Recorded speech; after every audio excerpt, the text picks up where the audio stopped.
na vodo la ba ya na Eje ba vai ba kola yo ni tumi kola ya da kamun lam de mo malam no mi non kola na mamulo ni fa ni chan ni ka wono na yi e mo dere ni ji ba ni ji ni ka alu gboria ko alu ba o fresh awu president ma pete ko era le balu jamea wa ya me koko Temo koko. Walu tele le be ti jara so. Wa no pide. Allo. Babo. Bela no voto. Ela esmaga aí. Tem buku yang di buku. Ile gure mama mi le. Ayi na so pela afwa. Ajia. Ya namanya. Nama do pomo fi. Apa tu apa ya? Ya. Ayah nyonya. Wah, amabili kwa ntoma. Yo. Apa tu sini? Abo la kon desi. Oh. Ko bebe ma tu ofitio. Kutukara kakayo ba tui. Quebec po agbada o me a. Bobo o tu fere ke chana cha ha. Ko promia to ba.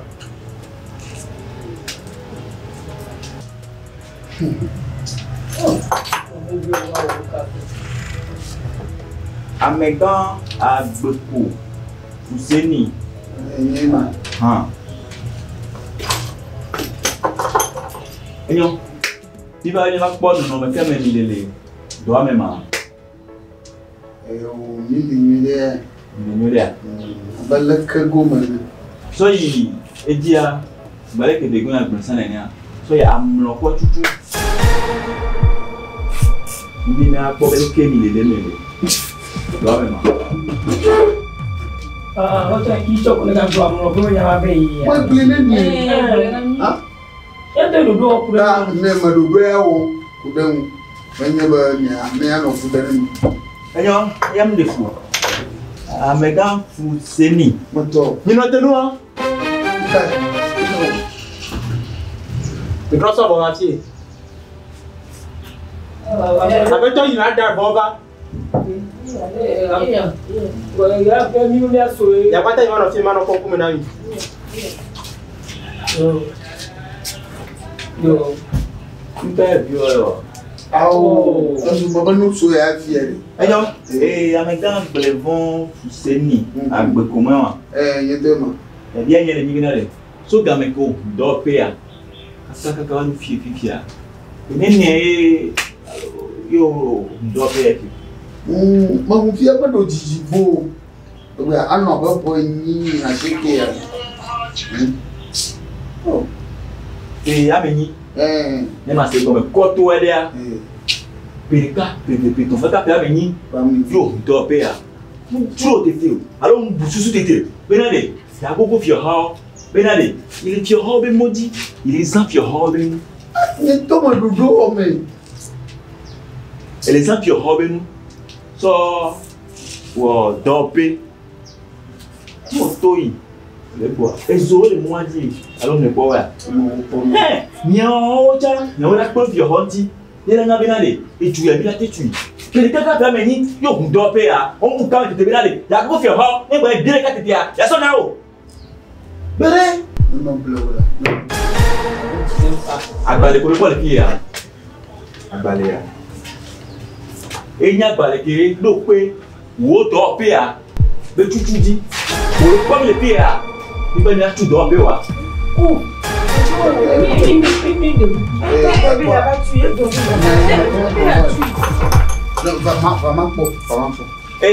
Aja, chef. Non, va, ne va pas me les mettre. Ah, toi, mais donc. Tu là, Alors, la mandre un tio.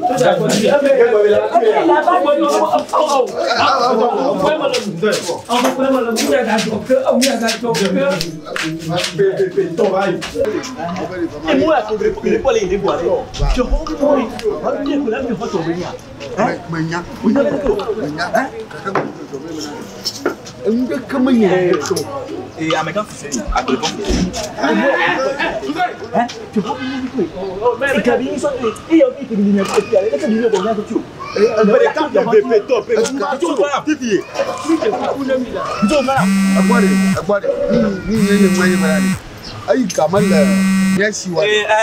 Moi, nous mille les pieds. Il a droit mon là dans coffee à ne milo à ne on ne coffee ça donne nos mon pied. Mais non moi milo. Oh, mi de coucou là. Et le gars lui allez. Coucou de mille ne. Coucou na mila. Mi de coucou là.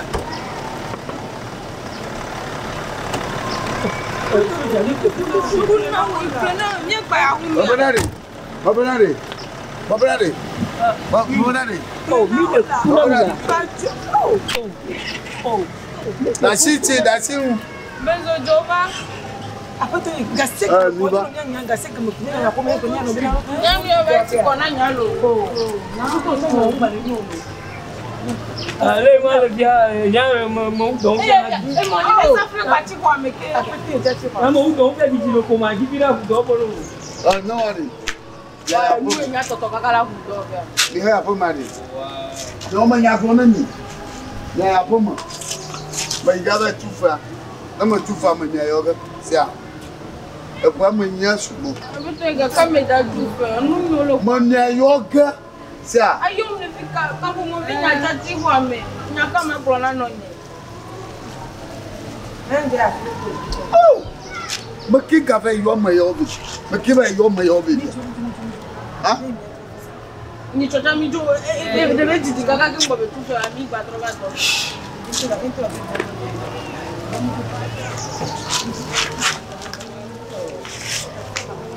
Sangue ma aga jo baba yi nyamo topia. Ya kuma ji do bora bu ha ma se yanka. Oh my god.